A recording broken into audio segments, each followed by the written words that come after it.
This is an art attack. This is an art attack.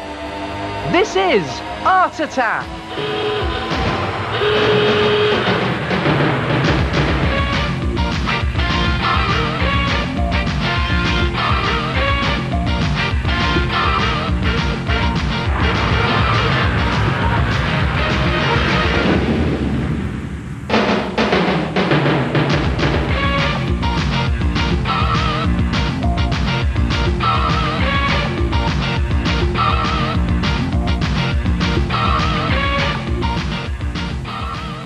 Hello there, and welcome to Art Attack. Hey, do you ever lose your place when you're reading a book? What you need is a bookmark. A screaming bookmark. Come and have a look at this. Cut a piece of thin card or thick paper 6 centimeters wide and roughly twice the height of your book. And then fold your card in half, bottom to top, like that. And then mark a point 1/3 of the way up the card from the fold in pencil, and just fold it down on itself like that. And then flip it over so that you have a sort of, it looks a bit like a Z shape really, doesn't it? And you've got this short bit underneath the long bit.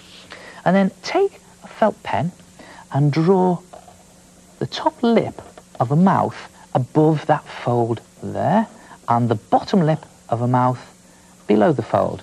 And then the top half of a head above the fold, and the bottom half of a head below the fold. I'm just giving him a nice horrible double chin there, like that. And the idea is to make this face as gruesome and as horrible as you probably can. Give him a big hooter and little beady eyes, that always looks horrible, and some spiky hair on the top, and maybe little sticky out ears at the side. And I know this always works. Look, a little bit of stubble all over his chin. Not very nice at all. If you don't want to do a drawing, you can always cut out a magazine photo and put the top half of the head above that fold and the bottom half of the head below the fold. And don't forget to cut the face in half, or it's not really in half, it's cut it through the mouth so that you get that effect. And then open out your gruesome head and take a red felt tip pen and just draw a great big explosion box in there, or an explosion bubble, as they call them in comics, and just write whatever you want your bookmark to say, something like "Arg!" And then join the two halves of your head up behind the explosion box, so it looks as if he's actually saying it. There it goes, behind like that. And then join up the two halves of the mouth, so he's got a great big mouth on him, and put all the details in to make it really gruesome. Maybe his teeth and a horrible tongue. Don't forget his top set of ganaches and the dangly bit at the back of the mouth. That's gruesome enough.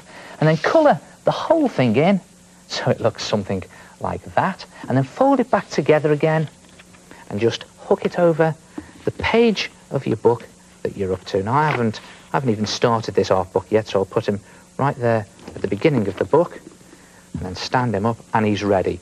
And if you accidentally pull out the bookmark, he screams at you, "Ah!" And you can do any design you like. Try it yourself, maybe even do your design on a piece of scrap paper first. But here's a tip, make it as gruesome as you possibly can. Boo.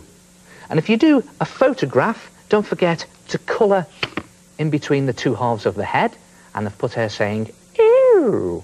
And you can always put a surprise in your bookmark. There's a nice fluffy kitten, but what's he saying? Rawr. And the great thing about these is you can be as rude as you like. But charming. Try it yourself. A screaming bookmark. Oh, what a clever idea. Hello, it's me, the head. Now, the most important thing to remember is that you do half the face below the fold and half the face above the fold. And in the space in between, make it as gruesome as you like. Hey, I know another way to make a bookmark scream. Tell it a ghost story.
that is wonderful.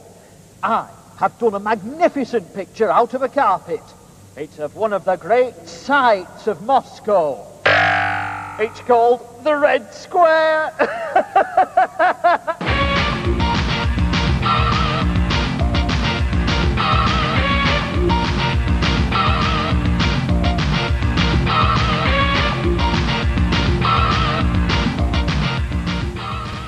Have you ever drawn a picture of something that's meant to be rounded, but it ends up looking flat? I'll show you exactly what I mean. Here's a quick picture of a tomato. And just put a stalk on it there like that. And it looks a bit flat at the moment. But what you need is curved colouring. Have a look at this. If I start to put in some curved lines across my tomato like that, it starts to give it a rounded feel. Now let's try it, see if it works with a tree. There's my tree, a bit flat at the moment. But if I take some curved lines, just going up the trunk like that and across some of the branches, again, it starts to give it this lovely rounded feel. In fact, it works with anything that's meant to be rounded. It's just a case of putting your curved lines in on your picture where you want your picture to curve. It's just a case of thinking about it before you're doing it and thinking, where should the curve go? It should go there, and there it is, nicely rounded. Good effect, isn't it? Now hold on, I hear you say. Everything is beginning to look a little bit like a stripy zebra at the moment. Well, that is where curved colouring comes in. Watch this. Instead of doing curved lines on this carrot, I'm just going to colour the carrot in with curved colouring. So it's just a case of colouring it in all the way down using a curved motion. And there it is. Look at that. It gives it this lovely rounded feel.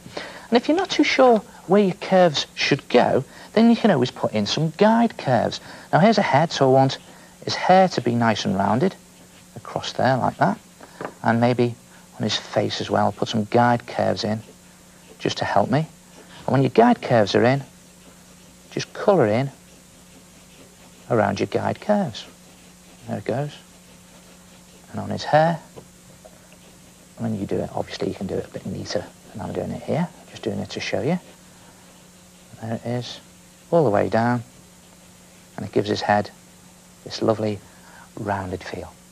Try it yourself. Next time you want to give something a rounded feel, try curved colouring.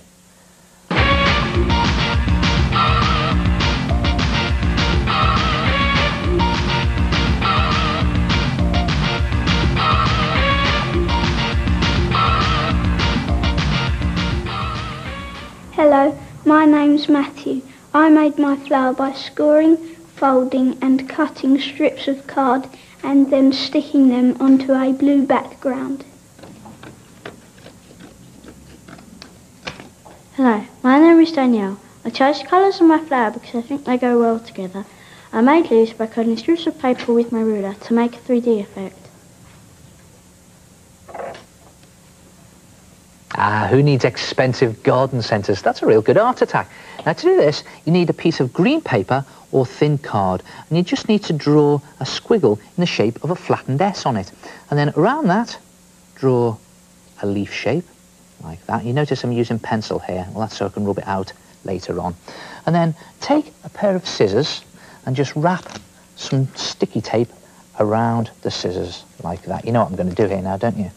Yep. I'm going to use these scissors to score along that squiggly line. So just pressing firmly with the tip of the scissors, just doing it very carefully along that squiggle. And then you cut out that leaf shape and you have something that looks like that. And I've rubbed out the pencil here, and then if you just bend the leaf along that squiggle, the scored squiggle there, you get this, it looks like a 3D leaf. And then make 2 or 3 of them in exactly the same way, and then make 6 of them in a different colour, a nice bright colour, something like yellow or orange or red. And then back to your green paper. If you draw a wavy line, long wavy line, about 15 to 20 centimetres long, and then score along that, again, just getting the scissors and just being very careful with this, pressing firmly along that squiggle line there. And when you've scored that, just draw a long, thin box, no wider than, say, 2 centimetres, all the way around that line, following the direction of the line as you go. And then if you cut that out and fold it in the same way as your leaf, you have something that looks like that. It's a sort of plant stalk. And then finally, take a circle of paper or card in, again, a different colour, and just snip a slot from the edge of the circle into the middle, and then just very carefully dab on some glue along the edge of one of those flaps there, like that, and then pick it up and fold it over very carefully into a cone shape. See the way I did that then? And just press onto the glued edge. And you might need to keep your fingers there for a couple of minutes while it sticks. Then take a piece of backing paper or card. Now, blue always works really well for this. And place your cut-out card shapes into position. And put the stalk down the middle there. I think I'll put 1 or 2 leaves down the bottom here. Just placing them into position. And don't forget, maybe a leaf halfway up the plant there. And then the coloured petals around the top. I suppose you could call this flower arranging. And petals down there, another one there, I think. And then put your cone in the middle like that. And when you've positioned all your pieces, glue them down, and there you have a folded paper plant. And you can experiment using different colours and arrange your petals into different shapes to create different flowers. Whole bunches of them, in fact. Look at those lovely bloomers. Try it yourself. Folded paper plants. And I'll see you next time. Ta-ra!